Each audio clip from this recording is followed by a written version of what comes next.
வணக்கம். கதை கருவூலம் சேனலுக்கு உங்களை வரவேற்கிறேன். இன்னைக்கு நாம கேட்க போற கதையின் தலைப்பு சிலைக்கு உயிர் இருக்கிறதா. இப்போ கதை எப்படி இருக்குதுன்னு கேட்கலாம் வாங்க.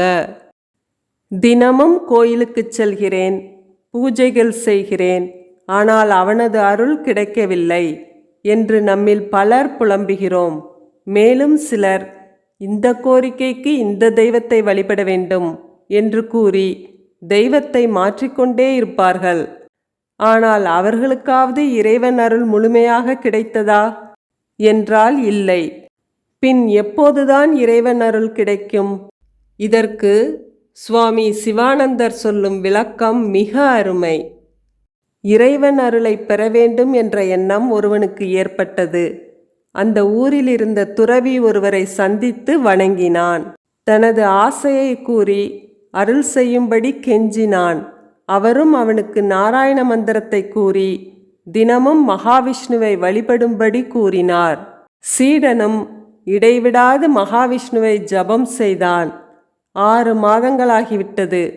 சீடனுக்கு இறைவன் அருள் கிடைக்கவில்லை. துறவியிடம் மீண்டும் சென்றான். 6 மாதங்களாக வழிபட்டும் மகாவிஷ்ணுவின் அருள் கிடைக்கவில்லை. இன்னும் சக்தி வாய்ந்த மந்திரத்தையும் சக்தி வாய்ந்த கடவுளையும் எனக்கு சொல்லுங்கள் என்று கெஞ்சினான். குரு சிரித்தார். இந்த சிவபெருமான் சிலையை எடுத்துக்கொள். இப்போது உனக்கு புனித மந்திரமான பஞ்சாட்சர மந்திரத்தை உபதேசிக்கிறேன். சிவனை வழிபடு, அவரது கருணையை உன்னால் பெற முடியும் என்றார் துறவி. மகிழ்ச்சியுடன் சென்றான் சீடன். 6 மாதங்களாக பூஜை செய்தான். விஷ்ணுவின் சிலையை அலமாரியில் வைத்துவிட்டான். அதை சிறிதும் கவனிக்கவில்லை. அழுக்கு படிந்து கிடந்தது.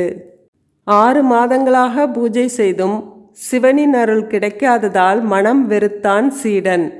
துறவியிடம் மீண்டும் ஓடினான். சிவனின் மந்திரத்தை கூறியும் பலனில்லை.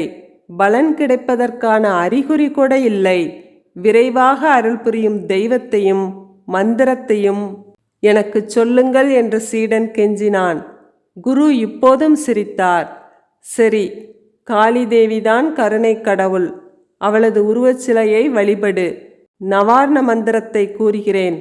தினமும் ஜபம் செய். காளியின் அருள் நிச்சயம் என்றார். சீடனுக்கு மிகவும் நம்பிக்கை ஏற்பட்டுவிட்டது. காளியின் அருள் நிச்சயம் என்று நம்பினான். வீட்டுக்கு சென்றான். விஷ்ணு சிலையை வைத்த அலமாரியில் சிவனின் சிலையையும் வைத்தான். காளிக்கு சாம்பிராணி போட்டு பூஜையை தொடங்கினான்.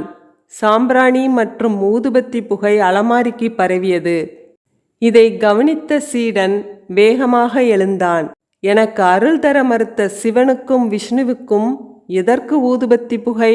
இப்போது காளியை தான் வழிபடுகிறேன் என்று கூறிக்கொண்டே சிவன் சிலையின் மூக்கில் பஞ்சை அடைத்தான். அடுத்த நிமிடம் அந்த அதிசயம் நடந்தது. சிலை மறைந்தது. அவன் முன் சிவன் காட்சியளித்தார்.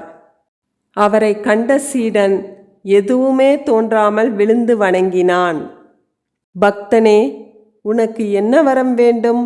உனது பக்தியால் பெரும் மகிழ்ச்சி அடைகிறேன் என்றார். இறைவனே, பஞ்சாட்சர மந்திரத்தை கூறி நான் 6 மாதங்களாக பூஜை செய்தேன். ஆனால் நீங்கள் அருள் புரியவில்லை. உங்கள் சிலையை ஒதுக்கி வைத்து உங்களை வழிபடுவதை நிறுத்தியிருந்த நேரத்தில் காட்சியளிக்கிறீர்கள்.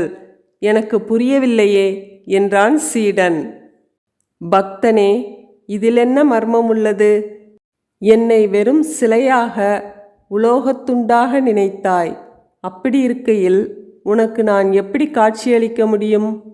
சிலையில் நான் உயிரோடு இருப்பதாக கருதி சாம்பிராணியின் நறுமணம் என் மூக்குக்குள் நுழையக்கூடாது என்பதற்காக பஞ்சை வைத்து அடைத்தாய். சிலையில் நான் உயிரோடு இருப்பதாக நீ நம்பியபோது என்னால் எப்படி அருள் செய்யாமல் இருக்க முடியும் என்றார் சிவன். ஆம், உண்மைதான். நம்மில் பலர் கோயிலுக்கு சென்று வழிபடுகிறோம். ஆனால் சிலையில் தெய்வம் உயிரோடு இருக்கிறது என்ற நம்பிக்கை இல்லை. அரைகுறை பக்தியோடுதான் வழிபடுகிறோம். முழுமையான நம்பிக்கையோடு வழிபட்டால் அவன் அருள் நிச்சயம். இந்த கதை உங்களுக்கு பிடிச்சிருந்ததுன்னா லைக் பண்ணுங்க, கமெண்ட் பண்ணுங்க. கதை கருவூலம் சேனலுக்கு சப்ஸ்கிரைப் பண்ணுங்க. நன்றி, வணக்கம்.